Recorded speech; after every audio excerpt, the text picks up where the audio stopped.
So good morning guys, welcome back. So few days back I got a DM from one of my subscribers. वो भी मेरी field मतलब cyber security field में ही आना चाह रहा था Canada. When I read his DM मुझे लगा कि मुझे इस टॉपिक पे वीडियो तो ज़रूर बनाना चाहिए. बहुत लोगों को बहुत बड़ा मिसकंसेप्शन हो रखा है अभी and I really want to make this clear.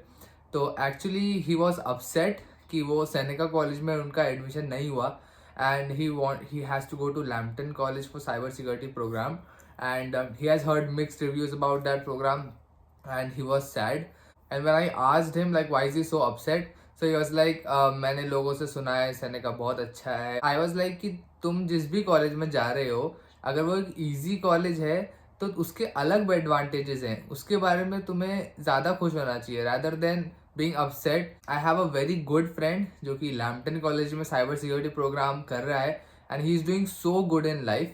And मैंने ये सोचा, मैंने उसको यही बताया that एक easy कॉलेज में जाने के बहुत सारे ऐसे बेनिफिट्स हैं जिसके बारे में आपको पता ही नहीं है. और 5 मंथ्स में कनाडा में रहने के बाद मैंने जब दोनों पर्सपेक्टिव्स देखे, मैं खुद एक कॉलेज में पढ़ रहा हूँ, मेरे दोस्त दूसरे कॉलेजेस में पढ़ रहे हैं जिसमें पढ़ाई थोड़ी ईजी है और वो किस तरह से अपना एक्स्ट्रा टाइम का यूटिलाइज कर पा रहे हैं इन सच अ गुड वे कि हम लोग चाह के भी वो चीज़ नहीं कर सकते. So in this video I want to tell everything about getting into easy and difficult colleges. मैं पर्सनली इनमें से एक टाइप के कॉलेज में हूँ तो आपको मैं उसका पर्सपेक्टिव तो दे ही सकता हूँ, बट मेरा एक बहुत अच्छा दोस्त एक दूसरे कॉलेज में है from the other category and he is doing so good in life. So let's begin. तो सबसे पहले मैं एक डिफिकल्ट कॉलेज के थोड़े एडवांटेजेस के बारे में बात करता हूँ. डिफिकल्ट कॉलेज में मैं यहाँ पे सेनेका कॉलेज को ले रहा हूँ पर्सनली माय प्रोग्राम, क्योंकि वो थोड़ा टफ साइड में आता है. सबसे पहला एडवांटेज ये हो सकता है कि आपको जो फैकल्टी पढ़ा रही है वो एक बहुत एक्सपीरियंस फैकल्टी है एक अच्छे कॉलेज में. मेरे कॉलेज में हमें जो फैकल्टी पढ़ा रही है वो डायरेक्टर पोजीशन पे है और वो 30 ईयर्स एक्सपीरियंस वाले हैं.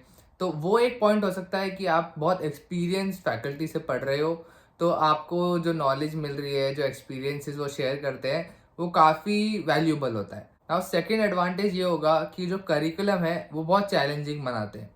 नाउ ये एडवांटेज जैसे भी देख सकते हो, डिसएडवांटेज जैसे भी देख सकते हो, बट अगर मैं एडवांटेज की तरह बात करूँ तो थ्योरी में तो मोस्ट टॉपिक्स सेम ही होते हैं थ्योरी वाइज.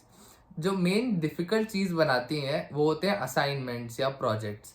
नाउ हमारे जैसे अगर मैं एक डिफिकल्ट कॉलेज में बात करूं तो ये जो असाइनमेंट्स और प्रोजेक्ट वाला पार्ट होता है इसकी डिफिकल्टी पे बहुत फोकस दिया जाता है. तो इसलिए जो असाइनमेंट्स और प्रोजेक्ट्स होते हैं ये बहुत टाइम कंज्यूम करते हैं और ये डिफिकल्ट होते हैं. अब इसका फ़ायदा भी ये है कि अगर आप ये असाइनमेंट्स और प्रोजेक्ट ढंग से कर लेते हो तो उसके बाद आप इन असाइनमेंट्स और प्रोजेक्ट्स को एज इट इज़ उठा के अपने रेज्यूमे में दिखा सकते हो कि आपने ये किया है. अब चलते हैं इजी कॉलेजेस की तरफ और उनके एडवांटेजेस की तरफ. First advantage of an getting into an easy college मैं कहूँगा वो ये है कि आपको जो लेस बर्डन होगा स्टडी का. अब मैंने मेरे दोस्त से बहुत अच्छे से बात करी अबाउट देयर करिकुलम.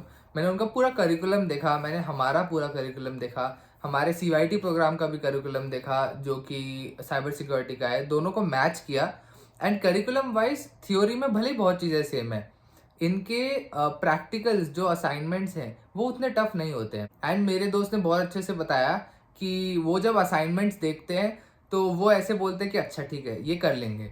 हमें जब असाइनमेंट्स मिलते हैं तो हम देखते हैं कि ये कैसे करेंगे, तो हमारा थोड़ा उल्टा सीन हो जाता है असाइनमेंट्स करने का. दूसरा बेनिफिट एक इजी कॉलेज में जाने का ये है कि आपको एक मोर फ्री टाइम मिलता है बेसिकली. तो अगर आप असाइनमेंट्स आपके इजी हैं तो आप जल्दी असाइनमेंट्स कर लोगे, तो जल्दी असाइनमेंट्स कर लोगे तो आप जल्दी फ्री हो जाओगे. तो आपके पास इन जनरल ज़्यादा फ्री टाइम होगा और उस फ्री टाइम को आप अलग अलग तरीके से यूटिलाइज कर सकते हो ना. अगर आप ऐसे बच्चे हो जो कि एक ईजी कॉलेज में आ रहे हो और आपको पढ़ाई नहीं करनी है तो आप यूटिलाइज नहीं कर रहे हो. बट अगर आप ऐसे बच्चे हो जो कि अपने फ्री टाइम को यूटिलाइज करना चाहता है तो एक इजी कॉलेज में आने से आपको बहुत ज़्यादा बेनिफिट मिलता है. नाउ द बिगेस्ट एडवांटेज जो मैंने उस बच्चे को भी बताया और जो मैं आपको भी बता रहा हूँ इस वीडियो में, अगर आप एक इजी कॉलेज में आ रहे हो तो सबसे बड़ा बेनिफिट उसका ये है कि आपके पास जो फ्री टाइम है उससे आप बहुत कुछ वैल्यूएबल गेन कर सकते हो. सो मेरा दोस्त जनवरी इनटेक में आया था, मैं मई इनटेक में आया था, तो उसको टेक्निकली अभी ऑलमोस्ट 1 साल होने वाला है और मुझे ऑलमोस्ट आधा साल हो गया है. नाउ इस आधे साल में और इनफैक्ट मेरे 2 महीने के बाद मेरा ये कोर्स भी ख़त्म हो जाएगा, इस बीच में मुझे उतना फ्री टाइम नहीं मिला है कि मैं एक्स्ट्रा एक्सपीरियंस गेन कर सकूं. ऑन दी अदर हैंड उसने अब तक क्या किया कि शुरू से आते ही वो सीधा लग गया था जॉब्स अप्लाई करने के लिए, कंपनीज में अप्लाई करने के लिए। तो उसने क्या किया, उसने एक कंपनी ऐसी पकड़ ली, एक स्टार्टअप में उसने बात कर ली और उसके लिए उसने तैयारी करना स्टार्ट कर दिया। वो फुल स्टैक डेवलपिंग वाली थी, वो साइबर सिक्योरिटी से उतनी रिलेटेड नहीं थी, बट स्टिल वो एक फुल टाइम जॉब थी। तो उसने क्या किया कि उसने अप्लाई किया, उसके लिए पढ़ाई करी, एक्स्ट्रा कोडिंग सीखी और उसके बाद उसको वो जॉब मिल गई। टेक्निकली वो एक फुल टाइम जॉब तब से अब तक कर ही रहा है। Now even though full time job कह रहे हैं, बट वो टेक्निकली 20 आवर्स पे ही काम कर रहा था अब तक ऑन सिन। एंड जब उसके ब्रेक्स होते थे, रीडिंग वीक होता था, स्टडी ब्रेक होता था, वैसे नॉर्मल ब्रेक होता था सेमेस्टर के बीच वाला, तब वो फुल टाइम काम करता था। उसके बाद उसने फर्स्ट सेमेस्टर के बाद क्या किया कि उसने फ्री इंटर्नशिप्स के लिए अप्लाई करना स्टार्ट किया। उसने क्या बोला कि वो दूसरी कंपनीज में गया, उसने बोला मैं आपके लिए काम करूंगा फॉर फ्री, एंड वो 20 आवर्स वहां भी देने लग गया। तो 20 आवर्स पार्ट टाइम वो अपने एक दूसरी कंपनी में काम कर रहा था ऑन सिन, और 20 आवर्स वो फ्री में एक दूसरी कंपनी में काम कर रहा था। अभी 40 आवर्स पर वीक जो टाइम है ये वो काम में दे रहा था, और he was gaining valuable Canadian experience out of it, जो कि हम जैसे बच्चे अभी असाइनमेंट्स कर करके ये सब इतना टाइम हमें मिलता ही नहीं है कि हम ये एक्सपीरियंस ले पाए। तो एक साल अगर खत्म होने पे देखा जाए तो उसने 2 इंटर्नशिप्स कर लिए और उसको ऑलमोस्ट 8 मंथ 7 मंथ्स का कैनेडियन एक्सपीरियंस मिल गया है। तो अगर तो आप एक इजी कॉलेज में आ रहे हो तो उसके इतने एडवांटेजेस हैं, you just need to be sincere, और आपको 2 चीज पे कॉन्सेंट्रेट करना है। फर्स्ट चीज जिस पे आपको कॉन्सेंट्रेट करना है वो है टुवर्ड्स गेनिंग कैनेडियन एक्सपीरियंस। चाहे आप किसी भी फील्ड में आए हो, आपको फील्ड जॉब के लिए आप ट्राई कर सकते हो, क्योंकि आपके पास पढ़ाई का बर्डन कम है, तो आप बचे हुए आवर्स आप फील्ड जॉब की तरफ एम कर सकते हो। दूसरी चीज जो आपको करने पे ध्यान रखना है वो है attending events and meeting more people.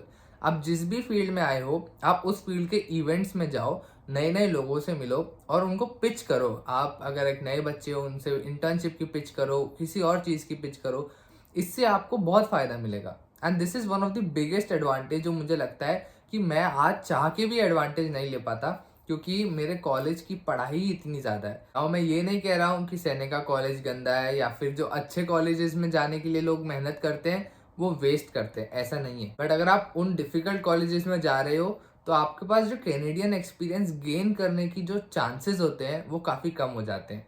On the other hand एक ईजी कॉलेज में जाने वाले बच्चों को ये कैनेडियन एक्सपीरियंस गेन करने के ज़्यादा चांसेस मिलते हैं। अगर आप कनाडा में आ रहे हो, आपके पास 2 कॉलेजेस के ऑफर लेटर हैं हाथ में, इजी कॉलेज की तरफ जाके भी आप बहुत अच्छा कर सकते हो। इट्स जस्ट दैट आपको आपका माइंडसेट राइट रखना है। एट द एंड अगर आपको ये बेनिफिट बहुत इंपॉर्टेंट लगता है तो डेफिनेटली आप एक इजी कॉलेज की तरफ जाके भी you can do very well in life, तो उसका ज़्यादा टेंशन मत लेना। अगर आपको वीडियो पसंद आया तो don't forget to hit the like button. अगर आप चैनल पे नए हो तो make sure to subscribe as well. और आने वाले टाइम में मैं और डिफरेंट टाइप के वीडियोस ट्राई करूंगा on this channel. I hope आपको पसंद आए, एंड ऑफ कोर्स वो आपको बहुत वैल्यू देंगे in different ways. So I will see you guys in the next one. Take care.